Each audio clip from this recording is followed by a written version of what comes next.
haideți că ne urează și el niște chestiuni. Știți că a acordat un interviu alături de premierul Moldovei, Iurie Leancă, îl cheamă pe ăsta, în fie iertat, dar dragi frați, săraci, lipiți pământului, dragi moldoveni, cu unul ca Leancă nu o să ajungeți prea departe, vă spun de pe acum.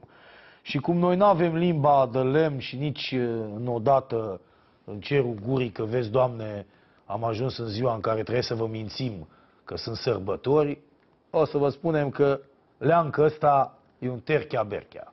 Da? Și, în general, Moldova este exact ca țiganul român care stă cu mâna întinsă pe Champs-Élysées. Sau care stătea, că acum nu mai ai voie să cerșești în centru, în Franța. Da? Ăsta este Moldova. Un țăran sau un țigan, după cum vreți, care n-a făcut altceva decât să cerșească pe lângă România de când îi știm noi. Vorbim aici de după 89, bineînțeles. Da? De când au scăpat, au intrat în Comunitatea Statelor Independente, țineți. Deci de la RSS moldovenească, după aia în CSI, după aia la Republica Moldova, niște cârnați. Da? Deci România nu are decât, sigur, ideea asta istorică, tradiția, ni se umezesc ochii, știm, da? Suntem cu toții români, știu polologia asta. Și intervențiile președintelui României, care a fost? Ion Iliescu, Emil Constantinescu, Traian Băsescu, cred că și Mircea Joană, în seara aia de președinție, la cât de fariseu era, a avut un gând pentru amicii de peste Prut.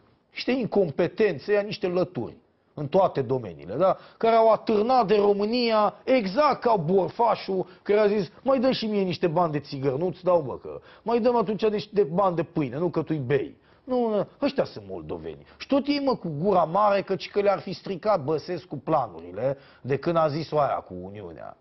Da? Noi să ne unim cu Moldova în care, încă o dată spun, este vorba de lemn obligatorie, clișeul ăla de casetă VHS, da, aia pe care trebuie să-l spui din când în când. E firesc că și politica are compromisurile ei. De-aia ești un politic, să faci frate cu dracu. Și atunci, din când în când, îți mai duce câte un președinte, ba la Chișinău, ba la Bruxelles, ba sta acasă la el, dă un interviu de ăsta într-un ceas, uite, vine 1 decembrie, știi? E frumos să spui, România a încercat. Am explicat și cu toți nătărăia care veneau studenți din Republica Moldova. Unul nu reușea să treacă clasa.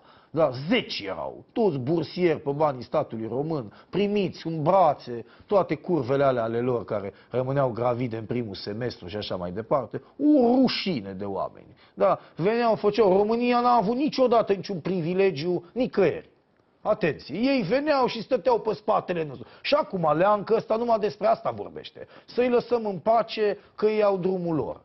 Da, să-i sprijinim, da, pentru că ei au nevoie de un vecin puternic, a zis Leancă, o țară care să aibă un cuvânt de spus în Uniunea Europeană, adică România. Ca poate să-i arunce un oscior și Republicii Moldova. Bă, asta ne-ar mai trebui să cărăm după noi pe unii și mai săraci. Da? Sigur că nu se va face niciodată Uniunea României cu Republica Moldova. Niciodată. Dintr-un motiv foarte simplu, nu se pot uni nici județele din România între ele în regiuni.